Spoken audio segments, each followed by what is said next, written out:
Assalamualaikum warahmatullahi wabarakatuh. Saat ini kita akan membahas tentang materi awal mula pemikiran-pemikiran besar dunia. Nah, untuk lebih jelasnya, mari kita bahas.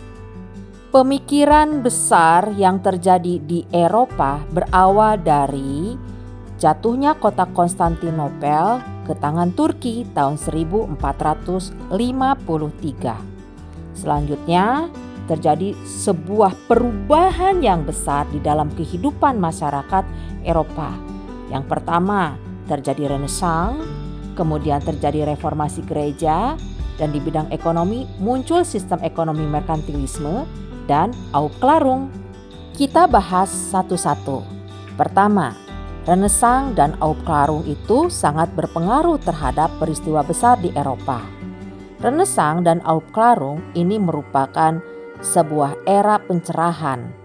Namun ada sebuah pembedanya. Pembedanya adalah dilihat dari kapan Renaissance itu terjadi dan Aufklärung itu terjadi. Namun pada intinya keduanya ini memberikan sebuah perubahan dalam kehidupan sosial masyarakat Eropa. Nah, untuk lebih jelasnya, mari kita bahas. Renaissance adalah sebuah abad pencerahan yang berlangsung di Eropa pada abad ke-14 hingga 16 Masehi. Renaissance ini berawal dari Italia yang menandai berakhirnya zaman pertengahan yang dikenal dengan abad ke-8. Nah, penandanya adalah muncul sebuah kebebasan berpikir dan berkarya. Kemudian kekuasaan gereja menjadi tidak dominan. Kebebasan berpikir dan berkarya ini memunculkan mahakarya yang dikenal saat ini. Dan pada era itu juga terjadi reformasi gereja. Di bidang seni rupa muncul tokoh seperti Leonardo da Vinci yang terkenal dengan karyanya yakni Mona Lisa.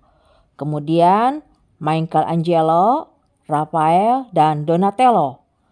Dan ini merupakan sebuah mahakarya yang dihasilkan pada era Renaissance dan sampai dengan hari ini pun kita bisa mengenalnya dan mengetahui karya-karya besar tersebut. Nah, selain di bidang seni rupa, Renaissance pun memunculkan tokoh-tokoh yang sangat luar biasa. Kita mengenal dengan nama Galileo Galilei dan Nicolaus Copernicus.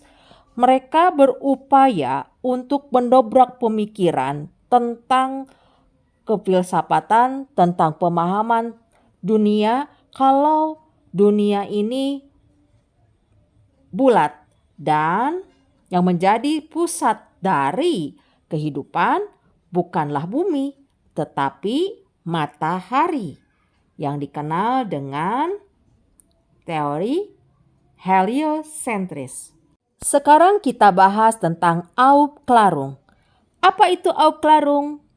Nah, Aufklärung ini adalah era pencerahan yang berlangsung pada abad ke-18. Pertama kali Aufklärung ini muncul di Jerman. Aufklärung dinyatakan sebagai zaman pendewasaan dalam era pencerahan di Eropa. Filsafat-filsafat dan ilmu-ilmu pengetahuan banyak berkembang dan mulailah banyak ditemukan penemuan-penemuan baru. Siapa saja nih tokoh-tokoh penggerak Aufklärung? Nah, ada yang kenal dengan Immanuel Kant? Ya, beliau adalah salah satu tokoh Aufklärung. Kemudian ada Francis Bacon, John Locke, Jean-Jacques Rousseau, dan Voltaire. Aufklärung sangat berpengaruh besar terhadap kehidupan masyarakat Eropa. Di antaranya di bidang ideologi, muncul paham liberalisme dan nasionalisme. Aufklärung mengedepankan dan memaksimalkan kemampuan akal manusia. Selain itu, dengan prinsipnya Schaffenaude yang dikemukakan oleh Immanuel Kant yang artinya beranilah berpikir sendiri, maka banyaklah para ilmuwan-ilmuwan berupaya untuk melakukan penelitian dan membuat penemuan-penemuan baru. Sehingga pada akhirnya Eropa pada abad ke-18 mengalami sebuah perubahan yang sangat luar biasa. Kita mengenalnya dengan revolusi industri. Dan berawal dari sanalah dunia pada saat ini terus berkembang dan masyarakat dunia berlomba-lomba untuk melakukan inovasi-inovasi baru di bidang teknologi. Selain Renaissance dan Aufklärung, sistem ekonomi merkantilisme pun pernah dialami atau pernah berlangsung di Eropa.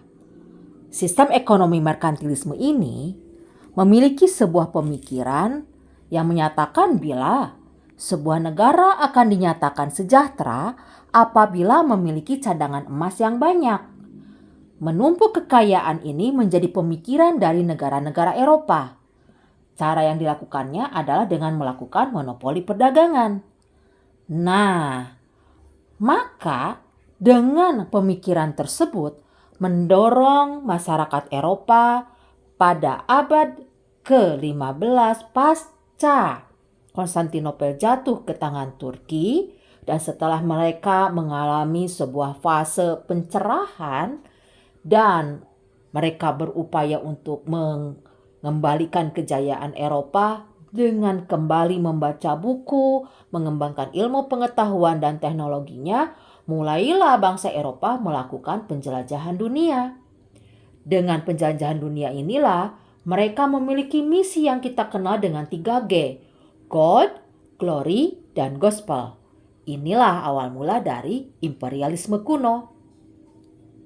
Nah, itu tadi yang menjadi sebuah dasar dari munculnya pemikiran-pemikiran yang ada di Eropa dan kemudian berpengaruh terhadap dunia, serta peristiwa-peristiwa yang berpengaruh terhadap perubahan masyarakat di Eropa dan juga berdampak besar terhadap kehidupan masyarakat dunia pada abad ke-15, 16, 17, 18, 19, dan 20. Sekian, terima kasih. Assalamualaikum warahmatullahi wabarakatuh.